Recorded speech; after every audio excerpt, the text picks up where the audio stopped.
رحیمہ مرا نہیں زندہ ہے۔ اس کو کیسے پتہ چلا رحیمہ زندہ ہے؟ وہ ایسا ہوا جی، جب میں نورا کے ساتھ اکال گڑھ میں تھا تو ایک رات نورا نے مجھے جگا کر بتایا کہ اس نے رحیمے کو گھر میں دیکھا ہے۔ میں نے تلاش کیا پر وہ کہیں نظر نہ آیا۔ نظر کیسے آتا، وہ تو مر چکا تھا۔ پر صبح اٹھ کر میں نے اور نورا نے دیکھا گھر کے اندر اور باہر گلی میں جگہ جگہ پیروں کے نشان صاف نظر آئے۔ کسی چور ڈکیت کے ہوں گے؟ میں نے بھی نورا سے یہی کہا تھا پر وہ نہ مانی، بار بار یہی کہتی تھی وہ رحیمہ ہی تھا، اس نے اپنے آنکھوں سے اسے دیکھا تھا۔ نورا نے ایسے ہی کہا ہوگا۔ رحیم داد نے اس کے مغالطے کو تقویت پہنچانے کی کوشش کی۔ یہ بتا، تو اندھیرے میں میرے نزدیک کھڑا کیا کر رہا تھا؟ وہی تو جی میں بتا رہا تھا، جمال الدین نے وضاحت کی۔ نورا اپنی بات پر اڑی رہی، کہتی تھی رات گھر میں رحیمہ ہی آیا تھا، میں اسے پہچان سکتی ہوں، برسوں اس کے ساتھ رہی ہوں، اس کے 3 بچوں کو پیدا کیا ہے، میں اس کی گھر والی ہوں، میں اسے جتنا جانتی ہوں کوئی نہیں جانتا، میرے سوا اسے کوئی نہیں پہچان سکتا۔ اس کے بدن پر کئی ایسی نشانیاں ہیں جنہیں صرف میں جانتی ہوں۔ کہتی تھی سب سے بڑی پہچان اس کی کمر سے تھوڑا نیچے ایک لال لال پیسہ برابر نشان ہے۔ وہ کیسے لگا، کب لگا، یہ میں نو پتہ ہے۔ رحیم داد خوف سے دم بخود رہ گیا۔ واقعی اس کی کمر پر ایک گہرا سرخ نشان موجود تھا۔ اس نشان کے بارے میں اسے ایک ایک بات یاد آنے لگی۔ کئی سال پہلے کا ذکر ہے۔ اس وقت رحیم داد کا پہلوٹی کا بیٹا کریم داد عرف کریمہ 6 مہینے کا تھا۔ ایک روز کھیتوں میں پانی دیتے ہوئے اس کا پیر پھسل کر آڑ میں چلا گیا۔ وہ دھڑام سے گرا، کمر میں زور کا جھٹکا آیا، ایسا شدید درد اٹھا کہ کھڑا ہونا مشکل ہو گیا، کسی پہلو قرار نہ آتا، کروٹ بدلنے پر ٹیس اٹھتی۔ بہت علاج معالجہ کرایا مگر درد کم نہ ہوا۔ آخر گاؤں کی ایک بوڑھی عورت مائشیدہ کے مشورے پر نورا ایک پیر کے پاس گئی۔ اس نے کمر پر باندھنے کے لیے تعویذ دیا مگر کوئی افاقہ نہیں ہوا۔ اسی پیر نے ایک ٹوٹکا بتایا، 2 روپے نذرانے کے لیے اور تانبے کا ایک پیسہ دیا۔ کوئی دعا پڑھ کر اس پر دم کی، ہدایت کی کہ پیسے کو انگاروں پر رکھ کر گرم کیا جائے اور جب انگاروں ہی کی طرح سرخ پڑ جائے تو اس سے کمر کو داغا جائے۔ ماگھ کی اندھیری رات تھی، مہاوٹوں کی سردی پڑ رہی تھی، آسمان پر کالے کالے بادل چھائے تھے۔ شام کو بارش بھی ہوئی تھی مگر اب بارش بند ہو چکی تھی، البتہ ہوا فراٹے بھرتی ہوئی چل رہی تھی۔ رحیم داد کی کمر کا درد کچھ اور شدید ہو گیا تھا۔ وہ چٹائی پر اوندھا لیٹا تھا، قریب ہی انگیٹھی رکھی تھی، اس میں سرخ سرخ انگارے دہک رہے تھے۔ نورا انگیٹھی کے ایک طرف اکڑوں بیٹھی تھی، اس کے ہاتھ میں چمٹا تھا۔ وہ گردن جھکائے انگیٹھی میں بھرے ہوئے انگاروں کو تک رہی تھی جن کے درمیان پیر کا دم کیا ہوا تانبے کا پیسہ رکھا تھا۔ وہ چمٹے سے بار بار پیسے کو الٹ پلٹ رہی تھی تاکہ وہ پوری طرح گرم ہو جائے۔ رحیم داد کے چہرے کا رخ نورا کی جانب تھا مگر وہ پوری توجہ سے انگاروں کو دیکھ رہی تھی جن کی گہری سرخ روشنی سے اس کے رخساروں پر شفق پھوٹ رہی تھی۔ رحیم داد کو اس روپ میں وہ اس قدر خوبصورت اور دلربا نظر آ رہی تھی کہ کمر کی تکلیف کے باوجود وہ ٹکٹکی باندھے اس کے شعلہ چہرے کو تک رہا تھا۔ نورا نے دہکتے انگاروں کو دیکھتے دیکھتے ایک بار گردن کو خم دے کر رحیم داد کی طرف دیکھا، شوخی سے مسکرائی۔ رحیم داد کی کمر پر ہولے ہولے ہاتھ پھیرا، پلٹ کر انگاروں کو دیکھا۔ تانبے کا پیسہ اب انگاروں ہی کی طرح سرخ ہو گیا تھا۔ اس نے ہاتھ میں دبے ہوئے چمٹے سے دہکتا ہوا پیسہ اٹھایا۔ رحیم داد نے گھبرا کر اپنا چہرہ دوسری جانب کر لیا، آنکھیں بند کر لی اور دانت سختی سے بھینچ لیے۔ نورا نے چمٹے میں دبا ہوا سرخ سرخ پیسہ رحیم داد کی برہنہ کمر پر رکھا اور پیر کی ہدایت کے مطابق زور سے دبا دیا۔ رحیم داد تکلیف کی شدت سے تڑپ اٹھا، بلبلا کر اس بری طرح چیخا کہ نورا اس کی پیٹھ پر سر رکھ کر بے اختیار رونے لگی۔ داغنے سے کمر کی کھال جل کر سیاہ پڑ گئی تھی۔ رحیم داد ساری رات تڑپتا رہا، تکلیف سے کراہتا رہا، ہائے ہائے کرتا رہا۔ نورا بھی رات بھر جاگتی رہی، بے قرار ہو کر آنسو بہاتی رہی۔ زخم ایسا گہرا آیا کہ مہینوں دوا دارو کرنا پڑا۔ نورا راتوں کو اٹھ اٹھ کر اس کی مرہم پٹی کرتی تھی، گھنٹوں اس کے سرہانے بیٹھتی، دلجوئی کرتی رہتی تھی۔ زخم پکنے سڑنے کے بعد ٹھیک تو ہو گیا مگر اس کا نشان نہ مٹا، اب تک باقی تھا اور کمر سے ذرا نیچے دائیں طرف صاف نظر آتا تھا۔ نورا اسے دیکھ کر ایک مدت تک اظہار پشیمانی کرتی رہی، بار بار خود کو برا بھلا کہتی۔ رحیم داد سمجھاتا تو رونے لگتی۔ رحیم داد یادوں کی پگڈنڈیوں پر بھٹکتا رہا۔ جمال الدین اس کے خیالات اور احساسات سے بے نیاز ٹھہر ٹھہر کر بولتا رہا۔ مجھے جب یہ شبہ ہوا کہ تو رحیمہ ہے تو میں نے یہ نشان تیری کمر پر دیکھنے کی کوشش کی۔ رحیم داد نے چونک کر جمال الدین کی طرف دیکھا۔ تو اندھیرے میں کھڑا میری کمر پر وہی نشان دیکھ رہا تھا؟ اس کے لہجے میں جھنجھلاہٹ تھی۔ ہاں جی، سچی بات تو یہی ہے۔ جمال الدین نے صاف گوئی سے کام لیا۔ جب تو کپڑے بدل رہا تھا تو میں نے اس کی ایک جھلک دیکھی بھی تھی۔ تو مخول تو نہیں کر رہا؟ رحیم داد نے ٹالنے کی کوشش کی۔ میں نے مخول کر کے تجھ سے کیا لینا؟ اس نے نہایت معصومیت سے جواب دیا۔ سچ پوچھ تو تیری آنکھیں، تیری ناک، تیری آواز سب رحیمے کی طرح ہیں۔ اس نے ٹٹولنے والی نظروں سے رحیم داد کے چہرے کو دیکھا۔ تو نے پھر وہی بکواس شروع کر دی۔ رحیم داد نے ایک بار پھر اسے ڈانٹا۔ تو گھاس تو نہیں کھا گیا؟ ناراض نہ ہو، جمال الدین نے نرمی سے کہا۔ اگر تو رحیمہ نہیں ہے تو قمیص ہٹا کر مجھے اپنی کمر دکھا دے، میرا شک جاتا رہے گا۔ رحیم داد غصے سے تڑپ کر اٹھا اور جھپٹ کر جمال الدین کے منہ پر اس زور سے تھپڑ مارا کہ وہ لڑکھڑا کر نشست سے نیچے گر گیا۔ رحیم داد تلملا کر دھاڑا۔ میں ابھی ٹرین رکوا کر تجھے گرفتار کرواتا ہوں۔ تو خونی ہے، ایک نمبر کمینہ ہے، میں نے تجھے ہرگز نہیں چھوڑنا۔ وہ چیختا چلاتا آگے بڑھا اور زنجیر کا دستہ پکڑ لیا۔ جمال الدین فوراً اٹھ کر کھڑا ہو گیا، دہائی دیتا ہوا رحیم داد کی جانب بڑھا۔ ایسا نہ کر، میری گل سن۔ اس نے جھپاک سے رحیم داد کا ہاتھ پکڑ لیا۔ رحیم داد زنجیر کھینچنا چاہتا بھی نہ تھا۔ جمال الدین کو گرفتار کرانے کی کوشش میں وہ خود بھی گرفتار ہو جاتا۔ رحیم داد نے تھوڑی سی کشمکش کے بعد زنجیر کا دستہ چھوڑ دیا۔ وہ چند لمحے خاموش بیٹھا آہستہ آہستہ ہانپتا رہا، پھر وہ کھڑا ہو گیا، آگے بڑھا۔ جمال الدین نے ٹوکا، تو کدھر چلا؟ رحیم داد نے بڑھ کر غسل خانے کا دروازہ کھولا، آنکھیں نکال کر جمال الدین کو دیکھا، خوفزدہ کرنے کی غرض سے دھمکی دی۔ اندر بھی ٹرین روکنے کی زنجیر ہے؟ وہ غسل خانے میں داخل ہو گیا اور دروازہ بند کر لیا، مگر اس نے زنجیر نہ کھینچی، ایسا ارادہ بھی نہ تھا۔ اس نے گردن چھکا کر سرخ نشان کو دیکھنے کی کوشش کی۔ وہ پشت کی جانب نشیب میں ایسا دبا ہوا تھا کہ مڑ مڑ کر دیکھنے کے باوجود نظر نہ آیا۔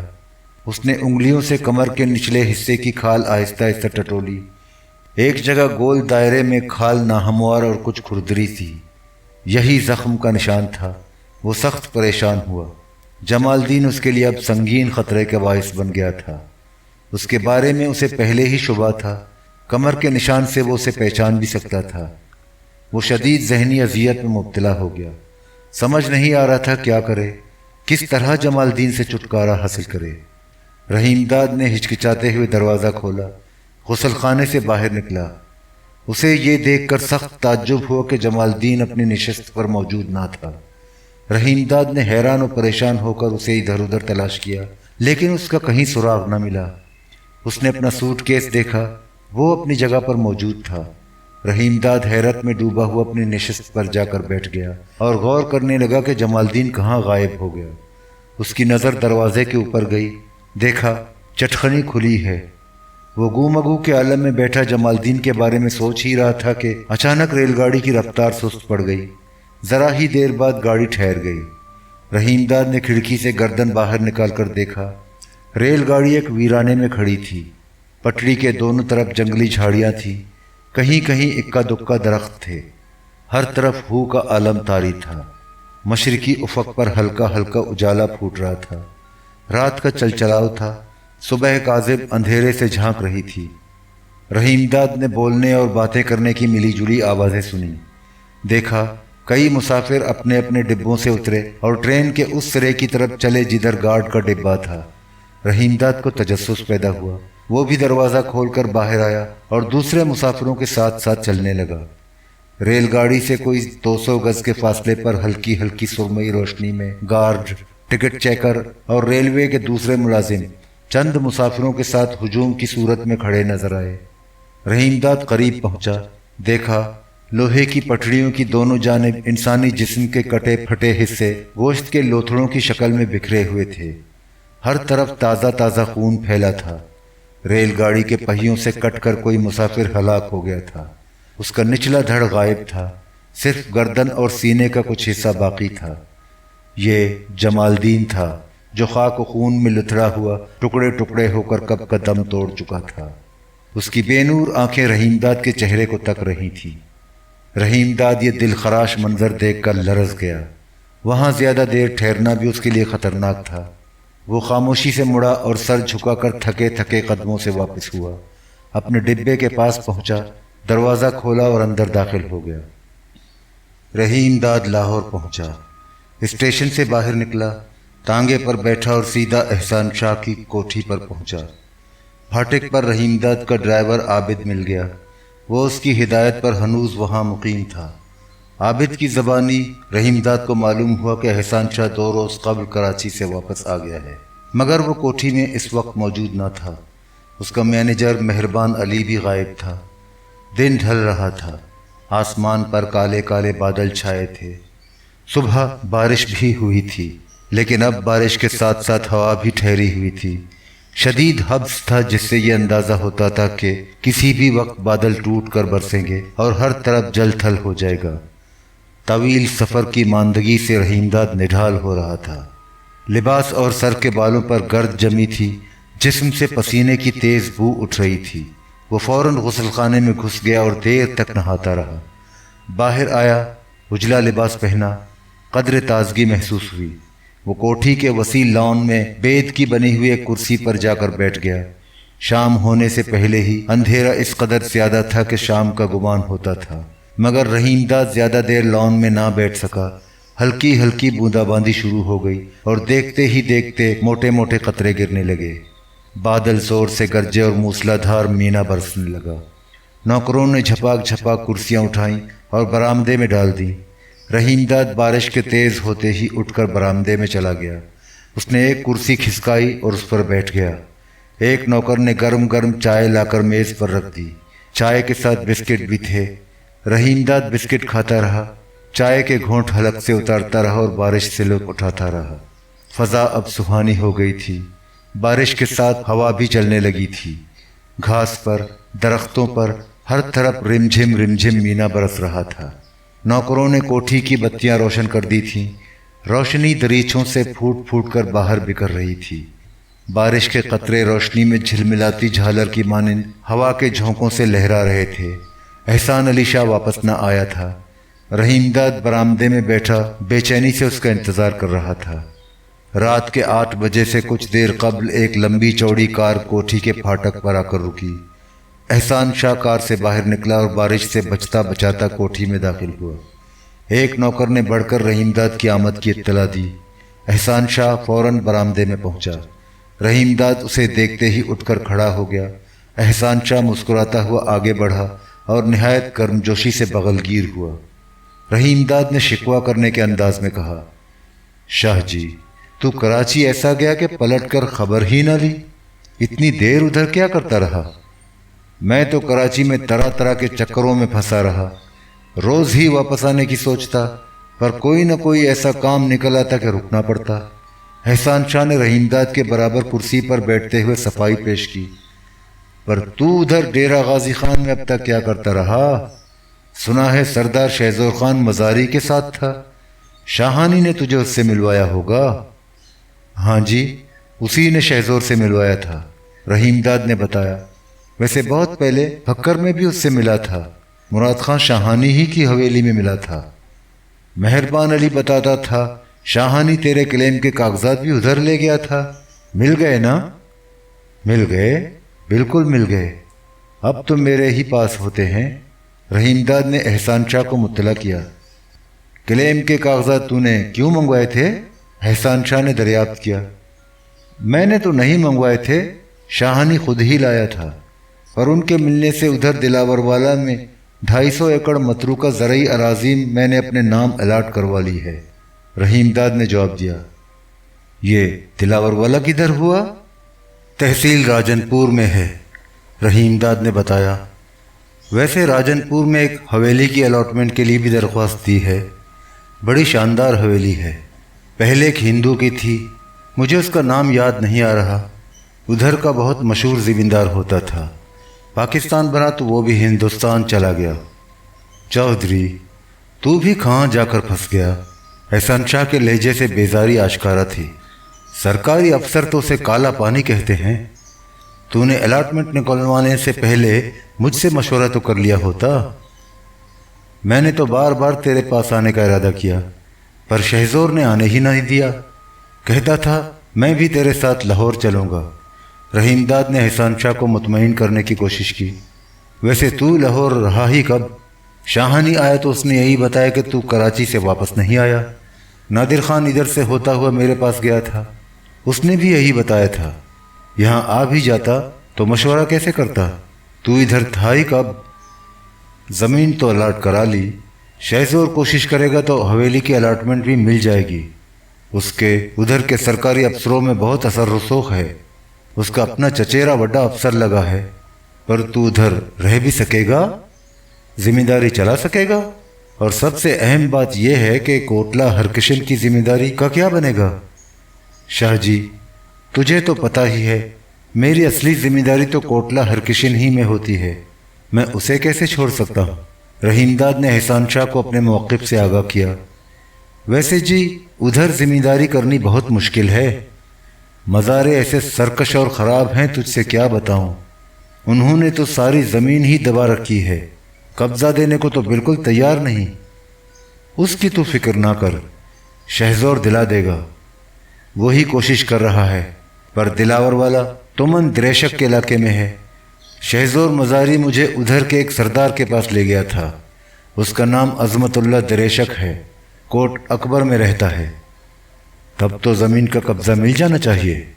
احسان علی شاہ نے اپنی رائے کا اظہار کیا۔ سردار عظمت اللہ خان دریشک کو میں بھی جانتا ہوں، لاہور آتا رہتا ہے۔ زمین کا قبضہ دلانے کے لیے 2 بار اس نے اپنے بندے بھیجے، ایک بار تو تھانے دار بھی پولیس پارٹی کے ساتھ گیا تھا، رحیم داد نے بتایا۔ دلاور والا میں سارے ہی بوہڑ آباد ہیں، ایسے سرکش اور جھگڑالو ہیں کہ زنانیوں اور بچوں تک نے رات کے اندھیرے میں مورچے لگا کر ایسا شور شرابہ کیا، ایسے پتھر برسائے کہ سب ہی زخمی ہوئے، میرے بھی بہت چوٹ آئی، تھانے دار تو سب سے زیادہ زخمی ہوا، نہ جانے کس طرح جان بچا کر نکل پائے۔ حد ہو گئی، احسان شاہ کے لہجے میں حیرت کے ساتھ ساتھ جھنجھلاہٹ بھی تھی۔ لگتا ہے مزارے بہت ہی زیادہ بدماش ہیں، پر دلاور والا جانے کی ابھی ضرورت ہی کیا تھی؟ پہلے ان کے خلاف جگہ جگہ سے مقدمے بنوانے تھے، جو زیادہ سرکش اور آگے آگے تھے ان کو بلا کر تنگ کیا جاتا، حوالاتوں اور جیلوں میں بند کیا جاتا، مقدمے بازی میں تو ان کے مال مویشی تک بک جاتے، پریشان ہو کر خود آتے اور پیروں پر پگڑیاں ڈال دیتے۔ اب عظمت اللہ نے یہی سوچا ہے، تھانے دار تو بہت غصے میں تھا، وہ تو بوہڑوں کے خلاف بہت سخت کارروائی کرنے کو کہتا تھا۔ رحیم داد کے لہجے میں تشویش تھی۔ پر شاہ جی میں تو گھبرا گیا، میں نے شہزور مزاری سے صاف صاف کہہ دیا کہ میں نے ادھر زمینداری نہیں کرنی، میرا ارادہ ہے کہ اراضی عظمت اللہ کے ہاتھ فروخت کر دوں۔ وہ تیار بھی ہو گیا، وہ سارے مزاروں کو بے دخل کر کے قبضہ بھی لے سکتا ہے، ان سے نمٹ بھی سکتا ہے۔ میں نے غلط فیصلہ تو نہیں کیا؟ تو نے ٹھیک ہی فیصلہ کیا، میں بھی تجھے یہی مشورہ دینا چاہتا تھا۔ احسان شاہ نے اتفاق رائے کیا۔ تو نے بہت ٹھیک کیا، پر یہ تو بتا کتنے میں سودا طے کیا؟ میں نے اس بارے میں کچھ نہیں کہا، شہزور پر چھوڑ دیا، وہ جیسا مناسب سمجھے طے کر دے۔ عظمت اللہ دریشک کو لے کر میرے پاس آنے کو کہتا تھا، وہیں بھی ہو جائے گی، بلکہ میں تو ان کو تیرے پاس لے آؤں گا، تیرے ہی سامنے سب کچھ طے ہوگا، جیسا تو کہے گا میں نے تو وہی کرنا ہے۔ پر ادھر کی زمین کا مول کچھ زیادہ نہیں ہے، بارانی یا چاہی ہے تو کسی کام کی نہیں۔ رحیم داد نے فوراً وضاحت کی، زمین تو نہری ہے، پانی پورا پورا ملتا ہے، زرخیز بھی ہے، میں نے عزیز گٹھوال کو زمینداری کی دیکھ بھال کے لیے لگایا تھا، بہت ہوشیار بندہ ہے، اس نے ساری معلومات اکٹھی کر لی تھی۔ تب تو زمین کے 1.5 لاکھ تک مل جانے چاہیے۔ احسان شاہ نے قیاس آرائی کی، پر جھگڑے کی زمین ہے، عظمت اللہ دریشک قبضہ دلانے میں بھی مدد کرے گا، ایسی صورت میں 1,00,000 روپے بھی دے دے تو برے نہیں۔ میں نے تو اسے مختار نامہ بھی دے دیا ہے۔ رحیم داد نے احسان شاہ کو مطلع کیا۔ ویسے مجھے ادھر روپے کی ضرورت بھی تھی۔ میری ذمہ داری کے نیچے کے چھوٹے ذمہ دار اور حصے دار اپنی زمین بیچ رہے ہیں اور سستی بیچ رہے ہیں۔ نادر ان سے بات بھی کر چکا ہے، بلکہ وہ خود چل کر اس کے پاس آئے تھے۔ نادر اس بارے میں مجھ سے بات کرنے ڈیرہ غازی خان آیا تھا۔ نوکر نے آ کر اطلاع دی کہ کھانا لگا دیا گیا ہے۔ احسان شاہ اٹھ کر کھڑا ہو گیا۔ رحیم داد کو اس نے مخاطب کیا، چودھری روٹی کھا لے، وہیں بیٹھ کر آرام سے باتیں کریں گے۔ رحیم داد بھی کھڑا ہو گیا۔ دونوں کھانے کے کمرے میں جا کر کرسیوں پر بیٹھ گئے۔ میز پر کھانا موجود تھا۔ دونوں کھانا کھانے لگے۔ احسان شاہ نے پوچھا، چھوٹے حصے دار اپنی زمینیں کیوں فروخت کرنا چاہتے ہیں؟ انہیں اپنی فصلوں کے لیے پانی کم مل رہا ہے، دوسرے ان کو سندھ کے بیراجوں میں سستے داموں زمین الاٹ ہو رہی ہے، وہ ادھر کی زمینیں بیچ کر ادھر جانا چاہتے ہیں۔ ابھی تو غلام محمد بیراج مکمل بھی نہیں ہوا، زمینوں کی الاٹمنٹ کیسے شروع ہو گئی؟ احسان شاہ نے حیرت کا اظہار کیا۔ جب میں کراچی میں تھا تو میں نے بھی سنا تھا کہ آباد کاروں میں یہ افواہ گرم ہے کہ بیراج کی زمینوں کی الاٹمنٹ شروع ہونے والی ہے۔ مجھے تو ایسا لگتا ہے کہ کسی نے بہت اونچا چکر چلایا ہے۔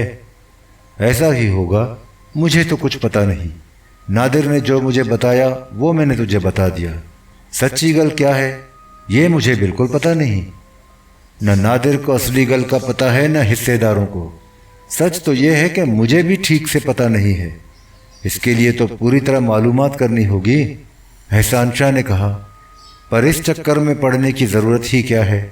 اب تو بارش شروع ہو چکی ہے، پانی کی کمی کا سوال ہی پیدا نہیں ہوتا۔ اب زمین بیچنے والے بھی سستے داموں زمین نہیں بیچیں گے۔ میرا مشورہ تو یہ ہے کہ ابھی تو زمین خریدنے کا خیال چھوڑ دے۔ کہتا تو شاہ جی تو ٹھیک ہی ہے۔ رحیم داد نے اس کی تائید کی۔ جب نہر میں پانی کی کمی ہو جائے گی تو میں اپنے موگھوں سے زیادہ پانی لینے لگوں گا، نیچے پانی کم ہوگا، فصلیں سوکھنے لگیں گی، حصے دار زمینیں فروخت بھی کریں گے تو کم سے کم ہی دام مانگیں گے۔ ابھی تو ان سے سودے کی بات ہی کرنی ٹھیک نہیں۔ میں تجھ سے یہی کہنا چاہتا تھا۔ احسان علی شاہ نے مسکرا کر کہا، ابھی تو تجھے کئی ضروری باتیں بتانی ہیں۔ دلاور والا کی زمین فروخت کرنے کے بعد جو روپیہ آئے اسے زیادہ ضروری کاموں میں لگایا جا سکتا ہے۔ تجھے کیا خبر، میں کراچی میں اتنے عرصے رہا تو کیا کیا کرتا رہا۔ تو بتائے تو پتہ چلے گا۔ رحیم داد نے گلہ کیا، ویسے تو مجھے ملے بنا اچانک کراچی چلا گیا، یہ بھی نہ بتایا کہ کیوں جا رہا ہے۔ مہربان علی بھی لائل پور جا چکا تھا، کسی نے مجھے کچھ نہیں بتایا، میں تو بہت پریشان ہو گیا تھا۔ ہاں چودھری، تیری شکایت بالکل ٹھیک ہے۔ احسان شاہ نے اظہار پشیمانی کیا، مجھے بالکل اچانک کراچی جانا پڑا، سویرے ہی سویرے جانا تھا۔ سوچا تجھے گہری نیند سے جگا کر بات کروں گا تو تیرے پلے کچھ نہیں پڑے گا، کام اتنا ضروری تھا کہ رک بھی نہ سکتا تھا۔ رحیم داد بہت دیر سے یہ معلوم کرنے کے لیے بے چین تھا کہ لائل پور کی زمین کے الاٹمنٹ کا کیا فیصلہ ہوا۔ وہ فوراً حرف مطلب پر آ گیا، شاہ جی تو نے اب تک یہ نہیں بتایا لائل پور کی زمین کی الاٹمنٹ کا کیا بنا؟ یہ تو تجھے پتا ہی ہوگا کہ زمین کا جھگڑا چل رہا ہے، 2 دعویداروں کو وہ اراضی پہلے ہی الاٹ ہو چکی ہے، انہوں نے عدالت میں مقدمہ بھی دائر کر رکھا ہے۔ شاہانی نے مجھے اس بارے میں بتایا تھا، اس کا مطلب تو یہ ہوا کہ وہ زمین میرے نام الاٹ نہیں ہو سکتی۔ چیمہ نے کچھ نہیں کیا؟ چیمہ نے تو تیرے نام الاٹمنٹ کر دی۔ احسان شاہ نے رحیم داد کو اطمینان دلایا، اب تو سوال قبضہ ملنے کا ہے، جب تک معاملہ عدالت کے سامنے ہے اور اس کا فیصلہ نہیں ہو جاتا قبضہ کیسے مل سکتا ہے؟ اس نے قدر توقف کیا، پر میں نے اس کا بھی ایک حل نکالا ہے۔ وہ کیا ہے؟ رحیم داد نے بے چین ہو کر سوال کیا۔ میں نے کراچی سے واپس آتے ہی اس سلسلے میں کوشش شروع کر دی ہے۔ اس نے رحیم داد کو مطلع کیا۔ محکمہ بحالیات کے اعلیٰ حکام کو ایک وزیر کی سفارش پہنچائی کہ دونوں ہی دعوے داروں پر اس طرح دباؤ ڈالے کہ عدالت سے اپنے مقدمے واپس لے لیں اور اپنی اپنی الاٹمنٹوں سے دستبردار ہو جائیں۔ تو سمجھتا ہے وہ آسانی سے مان جائیں گے؟ آسانی سے تو کوئی بھی نہیں مانتا۔ احسان شاہ نے مسکرا کر رحیم داد کی جانب دیکھا۔ ان کو یہ پیشکش کی گئی ہے کہ وہ کسی دوسری جگہ متروکہ اراضی کی الاٹمنٹ لے لیں اور لائل پور کی زمین سے کوئی سروکار نہ رکھیں۔ ایسا ہو جائے تو بہت ٹھیک ہے شاہ جی، تو نے حل تو بہت ٹھیک نکالا ہے۔ رحیم داد نے فوری رد عمل کا اظہار کیا۔ اس کے بشرے سے خوشی آشکارا تھی۔ میں تو کہتا ہوں جی، ان کو رضامند ہو جانا چاہیے۔ مقدمے بازی کے چکر سے بھی بچ جائیں گے اور اراضی بھی مل جائے گی۔ مشکل یہ ہے کہ زمین بہت عمدہ ہے، اس پر تو نہ جانے کتنوں کی آنکھ لگی ہے۔ احسان شاہ نے بتایا، لاکھوں روپے کی اراضی ہے۔ کیا اسے بھی دلاور والا کی زمین کی طرف فروخت کرنے کا ارادہ ہے؟ رحیم داد نے احسان شاہ کی بات سے یہی نتیجہ اخذ کیا۔ کیسی عجب گل کر رہا ہے چودھری؟ احسان شاہ نے آنکھیں پھاڑ کر حیرت کا اظہار کیا۔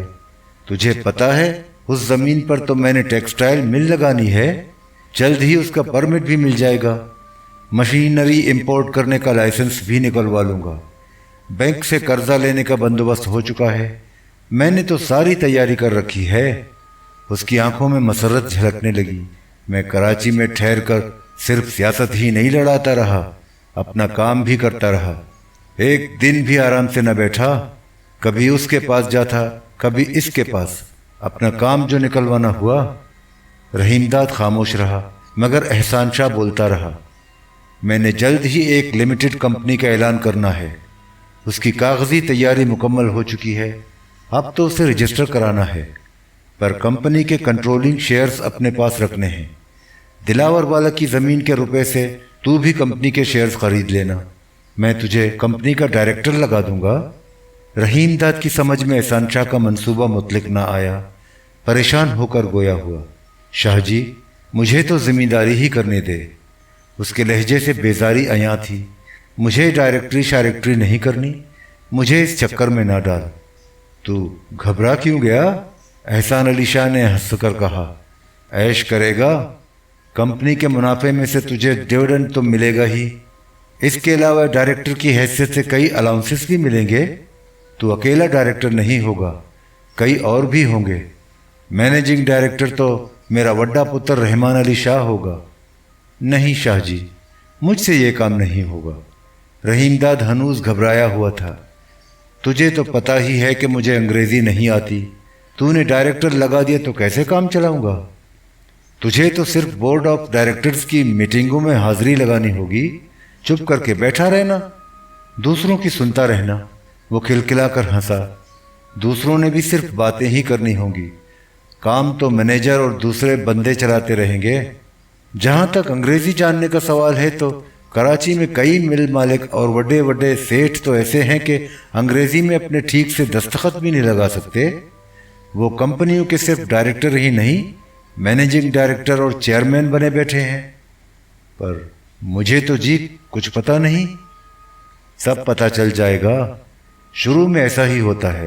احسان شاہ نے رحیم داد کا حوصلہ بڑھانے کی کوشش کی۔ کچھ عرصے بعد تو سب کچھ سمجھنے لگے گا۔ احسان شاہ اچانک سنجیدہ ہو گیا۔ ویسے چودھری، تجھے انگریزی ضرور سیکھ لینی چاہیے۔ مہربان علی سے کہوں گا، وہ تیرے لیے ٹیوٹر کا بندوبست کرے گا۔ وہ کیا کرے گا؟ رحیم داد نے ہونک کی طرح منہ پھاڑ کر احسان شاہ کی طرف دیکھا۔ وہ تجھے انگریزی پڑھائے گا، تو اسے اپنے ساتھ کوٹلہ ہرکشن لے جانا۔ تجھے ادھر کرنا ہی کیا ہوتا ہے، آرام سے انگریزی پڑھنا، اگے تجھے اس کی ضرورت پڑے گی۔ احسان شاہ نے مشورہ دیا، ویسے تو اخبار ضرور پڑھا کر، تاکہ تجھے یہ تو پتہ چلے کہ ملک میں کیا ہو رہا ہے، سیاست کا کیا رنگ ڈھنگ ہے۔ تو کہتا ہے تو اخبار بھی پڑھ لیا کروں گا۔ رحیم داد نے اس بار انکار نہ کیا، پر میں نے تیری طرح سیاست میں حصہ نہیں لینا۔ سیاست میں حصہ نہ لے، پر اس کے بارے میں جاننا تو چاہیے۔ احسان شاہ کا انداز سرپرستانہ تھا۔ ویسے وڈا زمیندار بننا ہے تو سیاست میں بھی تجھے دلچسپی لینی ہوگی۔ زمینداری تو تیرا مینیجر اور منشی چلاتے رہیں گے، تو خالی رہ کر کیا کرے گا؟ خود بخود سیاست سے دلچسپی پیدا ہو جائے گی۔ وہ کھل کر مسکرایا۔ تیری ذمہ داری بڑھ جائے تو دیکھوں گا تو سیاست سے خود کو کیسے الگ رکھتا ہے۔ اسمبلیوں کی ممبری حاصل کرنے کی سوچے گا، وزیر بننے کے خواب دیکھے گا۔ وہ ٹھٹا مار کر ہنسا۔ چودھری، میں تجھے ایک راز کی بات بتاؤں؟ ہر بڑے زمیندار کے دماغ میں ایک وزیر چھپا ہوتا ہے۔ وہ خود بخود پیدا ہو جاتا ہے، حالات اسے پیدا کر دیتے ہیں۔ رحیم داد اس کی باتوں سے متاثر نہ ہوا۔ گفتگو کا موضوع بدلتے ہوئے بولا، اور تو سب کچھ تو کرتا ہی رہنا، پر سب سے پہلے لائل پور کی زمین کا قبضہ ملنا چاہیے۔ رحیم داد کو بنیادی طور پر اسی سے دلچسپی تھی، اور جب سے اس نے یہ سنا تھا کہ زمین کی مالیت لاکھوں روپے ہے تو اس کی دلچسپی اور بڑھ گئی تھی۔ احسان علی شاہ نے بھی اس کی بات کی اہمیت محسوس کی۔ تجھے پتہ نہیں، آج کل میں اسی کے لیے بھاگ دوڑ کر رہا ہوں۔ میری تو یہی کوشش ہے کہ جلد سے جلد زمین مل جائے۔ کل بھی کئی سرکاری افسروں سے اس سلسلے میں ملنا ہے۔ دونوں دعوے دار راضی ہو جائیں تو فوراً زمین اپنے قبضے میں آ جائے گی۔ اس کے چہرے پر گہری سنجیدگی پھیل گئی۔ زرعی اراضی حاصل کرنا مشکل نہیں، پر شہری اراضی حاصل کرنا کتنا مشکل ہے اس کا تجھے کچھ اندازہ نہیں۔ رحیم داد نے کوئی تبصرہ نہ کیا۔ بارش کا زور ٹوٹ چکا تھا، ہلکی ہلکی بوندا باندی ہو رہی تھی، ہوا میں نمی تھی، خنکی تھی، موسم خوشگوار تھا۔ احسان شاہ اٹھ کر کھڑا ہو گیا۔ رحیم داد سے رخصت ہو کر اپنے کمرے میں سونے کے لیے چلا گیا۔ رحیم داد بھی خاموشی سے اپنے کمرے میں چلا گیا۔ اس کی آنکھیں نیند سے بوجھل ہو رہی تھیں۔ صبح ناشتے پر احسان علی شاہ سے رحیم داد کی پھر ملاقات ہوئی۔ رحیم داد کوٹلہ ہرکشن واپس جانے کے لیے بے چین تھا، مگر احسان شاہ نے اسے روک لیا۔ اس کا خیال تھا کہ لائل پور کی زمین کا تصفیہ ہونے تک وہ لاہور ہی میں ٹھہرا رہے۔ عین ممکن ہے کسی مرحلے پر اس کی ضرورت پڑے، عذرداری کرنا ہو یا نئی درخواست پیش کرنا پڑے۔ ایسی صورت میں رحیم داد کے دستخط ضروری تھے۔ وہ کوٹلہ ہرکشن چلا جاتا تو بروقت چارہ جوئی کرنے میں مشکل پیش آتی۔ احسان شاہ کے زور دینے پر رحیم داد نے کوٹلہ ہرکشن جانے کا ارادہ ترک کر دیا۔ احسان شاہ زمین حاصل کرنے کی تگودو میں لگا رہا، مگر معاملہ بہت الجھا ہوا تھا۔ دو دعوے دار پہلے ہی موجود تھے، ان کے کلیم تصدیق شدہ تھے، فرد حقیقت اور دوسری دستاویزات بھی مکمل تھی، الاٹمنٹ بھی ان کے پاس تھے۔ حکام میں دونوں کا سر و رسوخ بھی تھا۔